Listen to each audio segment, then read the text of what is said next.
And welcome to another episode of Monday Morning Mooks, where we are about to walk into this sewer. And we are walking into the sewer. We are walking into this sewer. This is a big sewer. We're in a big hole. We're in a big hole. Hey, you learned some skills by discovering a drainage tunnel. Alright, so we actually, in the last episode, left a lot of open-ended conversations, and I don't even remember half of them. Well, first things first, let's see if we can kill a colony Oopa.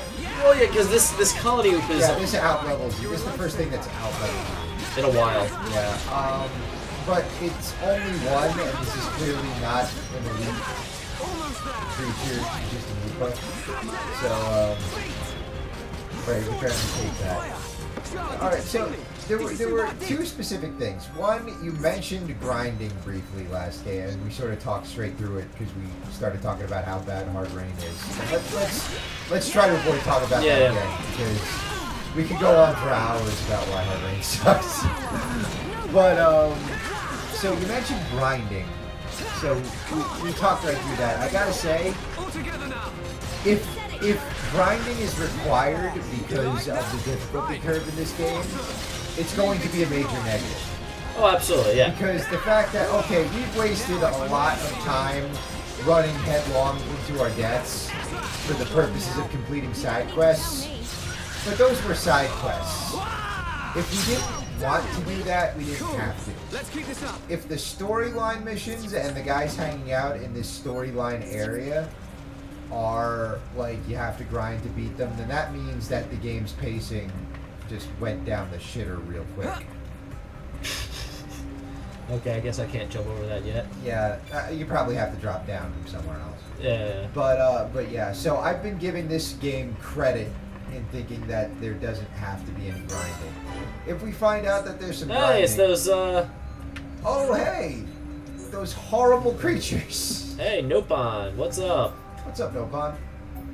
I apparently don't have can't enough... afford any of this. It's alright. From what I figured out in this game, minutes after you buy things, you find much better versions of those things. Yeah, I'm telling you, it's just not worth it, man. Well, I'm gonna sell... Well, I guess, yeah, you're right. Yeah, the pickup items are always better. Like, unless money changes, unless the money that you get in changes a little later in this game, it's almost never worth buying weapons. But yeah, so like I'm gonna say I think that grind is a bad thing inherently. Oh, absolutely, yeah. It's a sign of bad pacing, and for as long as we don't have to grind, this game is good on that. It will be a major negative for this game that's been doing pretty well by us so far if it turns out you have to grind. Agreed. I mean, the thing too, I have no problem if they just stick the enemies in front of you and you keep walking in a straight line and killing those enemies to get to the next part. Yeah. I don't really necessarily have an issue with that as much as I have an issue with, like, you're kind of going in a straight line, there's not a lot going on, but then you realize, oh, those enemies in that last area, I should have been killing them. Yeah, and then you have to, like, go back and run around in circles. I don't know. Like, I will say something about this game. Those gloves are fantastic. Something about this game is that, like, you never really feel powerful. You never feel badass playing this game because there's always something hanging out that's gonna kill you. Drunk? You can't tell me I'm drunk. Didn't you have to do something in that control room? Duh. It feels like you do because there's nowhere else to go. Plus, I don't know why they introduced a control room just to... Oh, right, this way. There you go. Whoops. That's just common sense. Yeah. Guys, kill the noise. You're the only one talking. I can't believe they've taken the mine too. Well, I mean, if there's nobody left... Defense force and residents are... Yeah, they're dead. Yeah. I thought... They were eaten by a robot that turned into your boyfriend. Keep it together, Sharla. Don't start panicking now. Ryan. You said yourself, they can't have seized the entire area, right? I bet you they're holed up someplace safe. Juju is alive, and we're gonna find him. He seemed That's why we're perfectly here. alright being You held can by count on that us. giant hammer monster. Yeah, yes. It'll be fine. Ryan. Shulk. Thank you. I didn't really say much. Quiet, Shulk.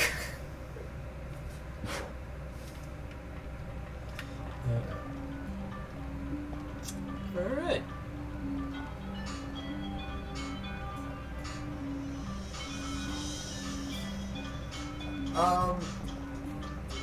Is that the music to this game right now? No, that's your phone. That's my phone. Yeah. My phone's on vibrate. I don't think it is. Okay, what the hell did I just I don't know. aggro? Apparently you pissed off some Mechon. Alright, well, do something about that. Seriously, dude, my phone's on vibrate. That sound came from nowhere.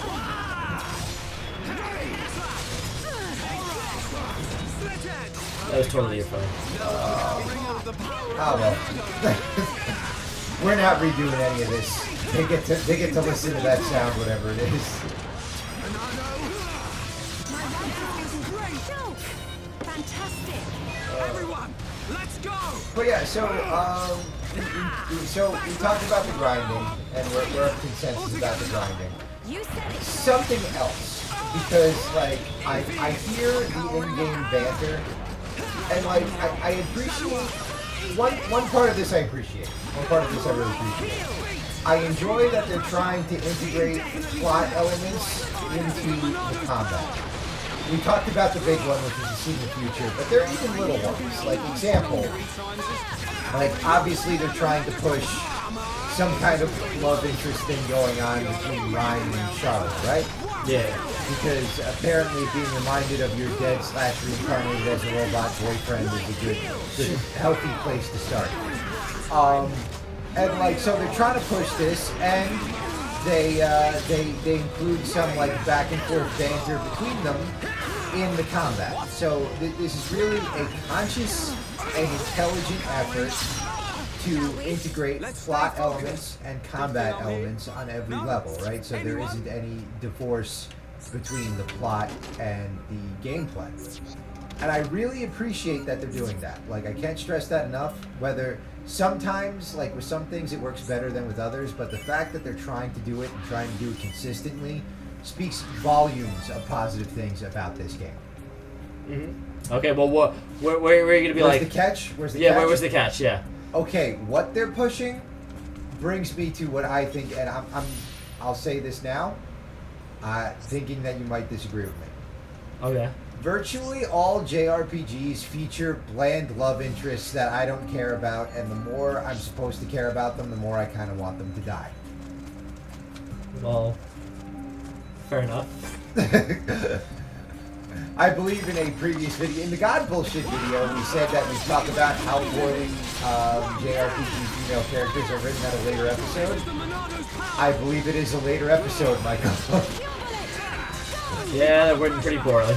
Like, no argument, we're agreeing that pretty much every love interest from... Well...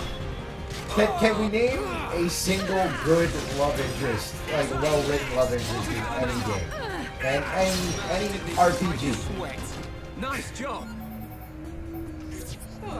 Because, like, even American RPGs, fucking Knights of the Old Republic, I don't even remember her name. I just remember this, like, this lady who just disapproved of everything, and I hated. Yeah, man, you don't want to mess with that elegant Marin. But yeah, like,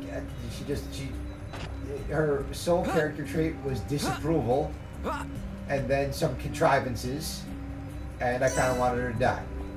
Hey, it's a test pit. Well, I think next time on Monday Morning Mooks, we'll discuss the test pit in more detail.